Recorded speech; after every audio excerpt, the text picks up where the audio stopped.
Le métal, là, qui a été positionné en strate, comme ça. Et puis après, bon, j'obtiens ça. Et on est dans le Colorado. Vous voyez, dans le Colorado, avec ça peut être un coucher de soleil, on peut y voir la lune, etc.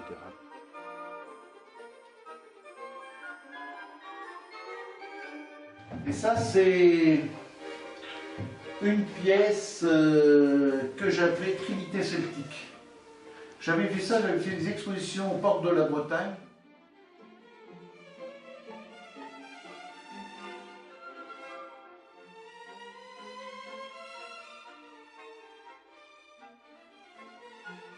C'est l'amphore et le côté féminin de l'amphore, parce que finalement, le potier, quand il fait de l'amphore, il épouse vraiment le corps de la femme.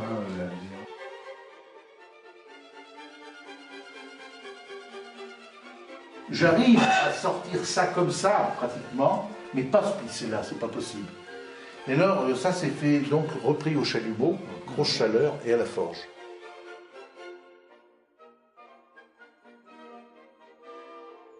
Être créateur, c'est quelque chose d'extraordinaire, quoi. Un créateur, c'est bon, ça plein d'idées, quoi.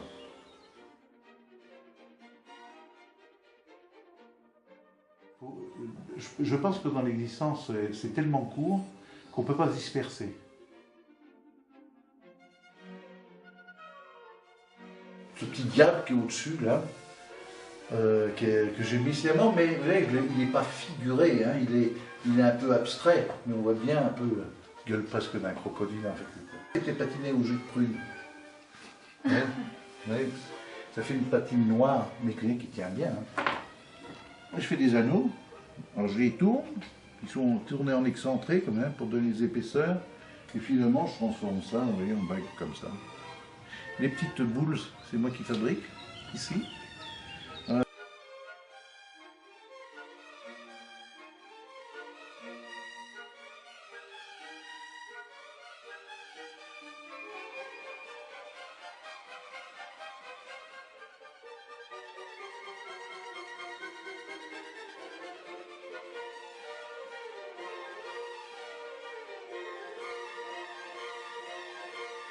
Et j'ai fini ce métier dans vraiment l'industrie nucléaire, aéronautique, etc. Où j'ai vendu des machines et des trucs, des moutons à 5 pattes presque. C'était un très beau métier. Je l'ai quitté pour en quelque sorte, m'assouter. Parce que j'ai eu une époque où j'ai créé une invention, ce que vous allez voir là. Et dans les années 85, il fallait que je choisisse. C'était être sculpteur ou rester dans l'industrie. Mais sculpteur, c'était une aventure. Je ne savais pas ce qu'il y avait derrière. On n'était pas à l'époque de l'électronique, je veux dire, poussée, c'est-à-dire comme en numérique, etc., etc. On en était au balbutiement. J'avais une avance considérable avec ça. Donc voilà la bécane, on va la faire tourner. Alors qu'est-ce que c'est? Un tour, on met du métal, voilà, tige, et on retire du métal. Le tour, on travaille par enlèvement de copeaux, enlèvement de métal. Eh bien, ça, c'est le contraire. Je travaille par amener le métal. J'avais pensé à ça en disant, je vais amener le métal et former la pièce. Ça travaille avec des cames, des variateurs que j'ai réinventés, que je ne savais pas, puis après que j'ai vu que ça existait. Tourne-disque, vous savez, pour lire un disque. Vous avez un plateau qui tourne. Au fur et à mesure que le bras se déplace, il faut bien se dire qu'il faut qu'il ait la même vitesse, parce que sinon, la lecture qu'il va lire dans le sillon, eh bien, ça va plus aller, quoi. Donc, on avait pris un galet en caoutchouc, c'est ça qui entraînait le plateau.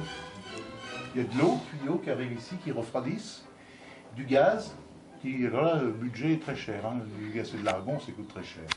Vient ici pour protéger mon bain de fusion. Dedans, et je vais mettre ça en fusion, et il va y avoir un amoncellement sur ce disque comme ça. Et au fur et à mesure, ça va je vais en faire des empilages. Et alors là, je ne me sers pas de canne. Je travaille juste comment on appelle ça, en rotation. Mais je peux pas par ce moteur, mais l'autre moteur là-bas, qui a un engrenage, j'y mets à digérer des cannes que j'ai fabriquées avec un rainurage, et ça allait devant là-bas. Donc, la rotation digère ça. Vous avez un mouvement rotatif, mais dans la rotation, je mettais un mouvement translatif. Alors, il va de soi qu'avec les phases mécaniques, comme je faisais, c'était très compliqué à imaginer. Maintenant, pensez qu'avec l'électronique, eh bien, on supprimerait plein de trucs comme ça avec un bras qui lui amènerait les métal, etc. D'abord, à l'heure actuelle, ils ont commencé, là j'en entends souvent parler, vous avez des imprimantes, maintenant à plat, et ils vont commencer à faire maintenant ce que je fais, moi je faisais il y a 30 ans. Alors, je mets en rotation, j'allume le générateur, je mets du gaz, vous allez vous approcher. Et alors, vous voyez, alors, 5000 degrés, hein.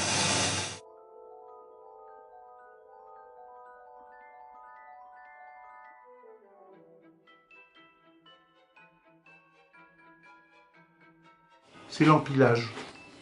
Au fur et à mesure, j'empile. Cette pièce-là, après, je vais la travailler. Je vais la fermer, je vais la découper. C'est-à-dire que cette partie-là, on va la découper. Je vais sortir ça. Je vais boucher le trou, là. Je vais le meuler, le polir et tout. Et je réemboîterai. Pourquoi je travaille l'œuf comme ça? Et pourquoi avoir pensé à l'œuf? Il y a cette coquille. Puis à l'intérieur, c'est vrai, vous prenez un œuf, cassez la coquille et vous avez une partie de l'intérieur très vivante, glacée, pure, etc. Le nitrate de cuivre, c'est de l'acide nitrique. On met un petit morceau de cuivre dedans, ça le ronge, ça le bouffe. Et les molécules se baladent en quelque sorte dans l'acide. Il n'a plus cette agressivité parce qu'il a fait son travail, il a rongé. Pour le nitrate de cuivre, ça fait du bleu. Et les vieilles maisons, vous avez du cuivre, il y avait une treille et vous avez du bleu comme ça. C'est du cuivre, du nitrate de cuivre. La chaleur, on va mettre de la chaleur. Alors là, donc, c'est du nitrate de cuivre. On peut se servir d'une éponge, du papier de journal. Ça, c'est ce que vous avez dans la tête, les idées. Moi, je fais, comme vous avez pu le voir, je fais des patines naturelles, comme si c'était du marbre, comme ça, la pierre. On chauffe la pièce. Donnez un petit aperçu. Bon, on ne chauffe pas à rouge, hein.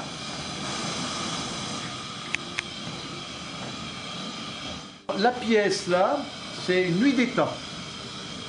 La Nuit des Temps, c'est Barjavel. Donc on va prendre un peu de nitrate là, et vous voyez, ça commence à être chaud. Vous voyez, le verre qui arrive là, il faut arriver à l'accrocher dans la pièce.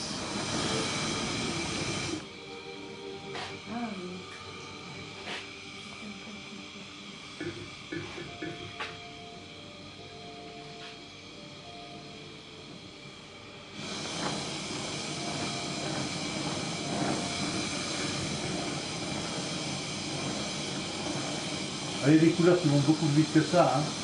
Parce que pour accrocher les verts et les bleus, c'est quand même assez complexe, hein.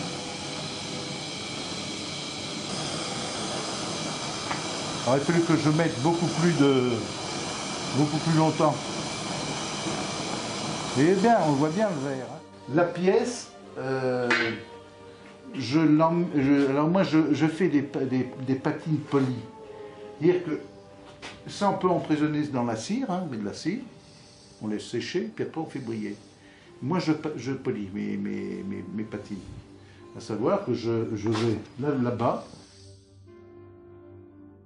Ben vous allez voir, une machine à polir, que j'ai fait un truc un peu particulier dessus. On met toutes sortes, des brosses, tout ce que l'on veut dessus, et on met du tissu. Quand on veut faire quelque chose de fin, on met du tissu. Ce tissu, on fait tourner, et ça, il y a des abrasifs très fins dedans, plus ou moins fins selon ce qu'on veut faire. On met ça en route. On met la route aussi. Vous allez voir là.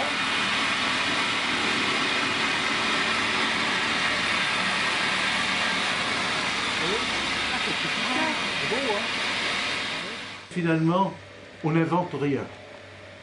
Tout est dans la nature, et finalement, on n'est que des copieurs de la nature. Parce que même la nature, j'ai retrouvé certaines choses que la nature était capable de faire.